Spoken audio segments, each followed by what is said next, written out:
10 बजे ये कार्यक्रम शुरू हुआ और 5 बज चुका है। 7 घंटा तो प्रधानमंत्री भी बैठ जाए तो कोई कार्यक्रम नहीं चल सकता। तो उस समय उत्तर प्रदेश का चुनाव होने जा रहा है। हमको उत्तर प्रदेश में समाजवादी विचारधारा की पार्टी को, इस समाजवादी पार्टी को यहाँ सत्ता में लाना है और उसके नेता माननीय अखिलेश यादव जी को। अगर ये पीडीए मजबूत न होता तो ये जो जिन लोगों को गाली बकी जाती थी, ये कौन है? तो ये पटेलों को इकट्ठा करने वाले लोग हैं। ये पटेल जाति की पार्टी चलाने वाले लोग हैं। ये सोनेलाल पटेल, केशव मौर्य जो विधानसभा का चुनाव हार गए, जनता ने उनको खारिज कर दिया, वो विधायक का चुनाव नहीं जीत सके। सांसद जी आज जो है पुण्यतिथि के कार्यक्रम में आए हैं। माननीय मंत्री जो है कैलाश यादव जी पुण्यतिथि का कार्यक्रम है, इसको लेकर कार्यक्रम को लेकर क्या कहेंगे? देखिए, माननीय कैलाश यादव जी जमीन के जुड़े नेता थे। अपने जीते जी उन्होंने समाजवादी विचार को न सिर्फ गाजीपुर में बल्कि पूर्वांचल में सक्रिय रहकर जन जन तक पहुंचाया। उसी की देन है कि उनके न रहते हुए भी जो दीप जला गए वो उनके सुपुत्र डॉक्टर वीरेंद्र यादव, जो एक कुशल और लोकप्रिय नेता हैं, जंगीपुर के विधायक हैं।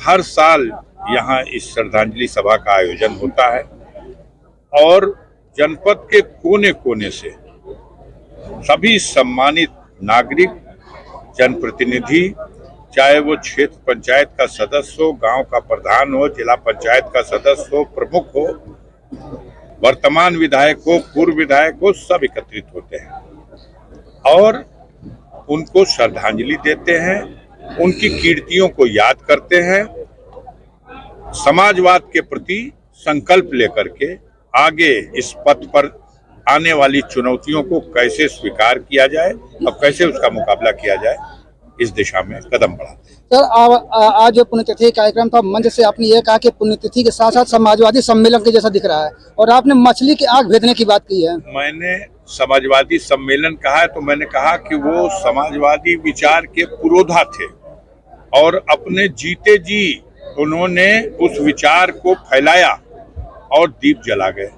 आज उस दीप की रोशनी और तेज होती जा रही है और बढ़ती जा रही है। उसी बात को कहा कि देखने से ऐसा लगता है ये जनसभा तो थी नहीं, जनता तो आई नहीं, लेकिन जिले के सिलेक्टेड सम्मानित लोग इस कार्यक्रम में थे।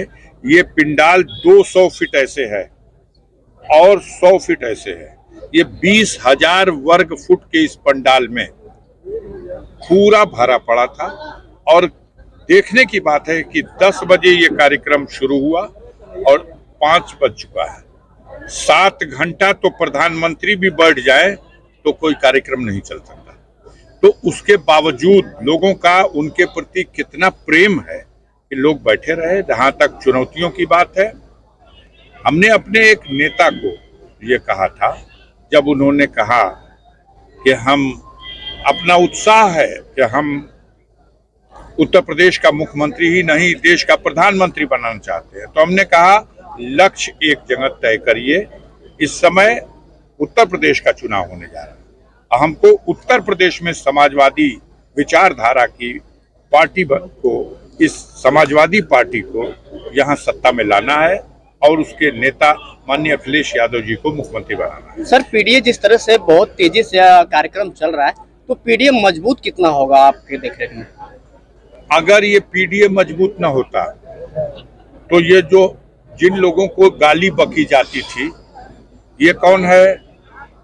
तो ये पटेलों को इकट्ठा करने वाले लोग हैं। ये पटेल जाति की पार्टी चलाने वाले लोग हैं। ये सोनेलाल पटेल को कहा जाता था, लेकिन आज सोनेलाल पटेल की बेटी अनुप्रिया पटेल को केंद्र की सरकार में सम्मानित कैबिनेट मंत्री का पद, उनके हस्बैंड को उत्तर प्रदेश सरकार में सम्मानित कैबिनेट मंत्री का पद।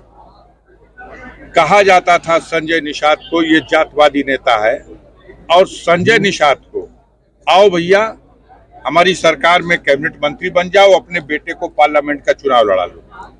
ओम प्रकाश राजभर को जिनको कहा जाता था ये एक जात का नेता है, उस ओम प्रकाश राजभर को, आओ भैया ओम प्रकाश राजभर जी, आप कैबिनेट मंत्री बन जाओ उत्तर प्रदेश सरकार में, अपने बेटे को टिकट ले लो, पार्लियामेंट का इलेक्शन लड़ा लो। दारा सिंह चौहान जो विधानसभा का चुनाव हार गया, जनता ने खारिज कर दिया उनको, लेकिन उसके बाद भी दारा सिंह चौहान, आओ तुम्हारी जात का वोट हमको लेना है, इसलिए तुमको हम कैबिनेट मंत्री बना रहे हैं। केशव मौर्य जो विधानसभा का चुनाव हार गए, जनता ने उनको खारिज कर दिया, वो विधायक का चुनाव नहीं जीत सके, उन्हें भी कहा गया आइए डिप्टी सीएम उत्तर प्रदेश में बन जाइए और अपने समाज का वोट दिला दीजिए। ये क्यों?